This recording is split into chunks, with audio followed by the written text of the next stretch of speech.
Doctor B. Sivaprakasam, நுகர்வோர் பாதுகாப்பு, serial number 46.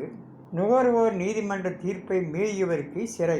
தனக்கு 3 மாத சிறை தண்டனை வழங்கி சென்னை மாவட்ட நுகர்வோர் குறைதீர்ப்பு மன்றம் அளித்த உத்தரவை ரத்து செய்ய வேண்டும் என்று மரசாமான்கள் விற்பனை செய்பவர் உயர்நீதிமன்றத்தில் தாக்கல் செய்த மனு தள்ளுபடி செய்யப்பட்டது.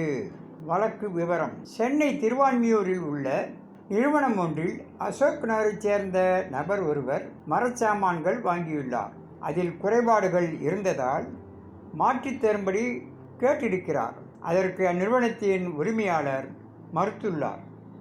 அதையடுத்து சென்னை மாவட்ட நுகர்வோர் குறைதீர்ப்பு மன்றத்தில் அந்த நபர் மனு கொடுத்திருந்தார்.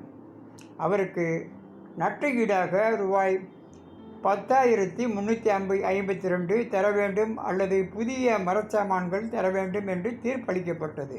அதை எதிர்த்து நிறுவன உரிமையாளர் தமிழ்நாடு மாநில அளவிலான நுகர்வோர் குறைதீர் நீதிமன்றத்தில் மனு தாக்கல் செய்தார். சென்னை மாவட்ட நுகர்வோர் குறைதீர் நீதிமன்றத்தில் அளித்த தீர்ப்பை இம்மன்றம் உறுதி செய்தது.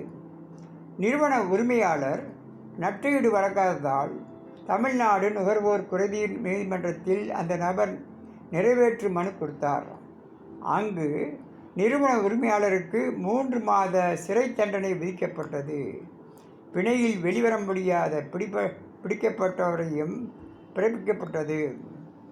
இத்தீர்ப்பை எதிர்த்து நிறுவன உரிமையாளர் உயர்நீதிமன்றத்தில் மனு தாக்கல் செய்தார். மனுவை ஏற்றுக்கொண்டு 12,300 டெபாசிட் கட்டும்படி நிறுவன உரிமையாளருக்கு நீதிபதி எஸ். சுப்பிரமணி உத்தரவிட்டார். கடைசியாக விசாரணைக்கு இவ்வழக்கு வந்தபோது 2 குறைதீர் நீதிமன்றங்கள் அளித்த தீர்ப்புகளும் சரியானதே. அதனால் சிறை தண்டனை அனுபவிப்பதுடன் வட்டியுடன் முழு பணத்தையும் பாதிக்கப்பட்ட நபருக்கு வழங்க வேண்டும் என்று நீதிபதி சுப்பிரமணி கூறியுள்ளார். வணக்கம்.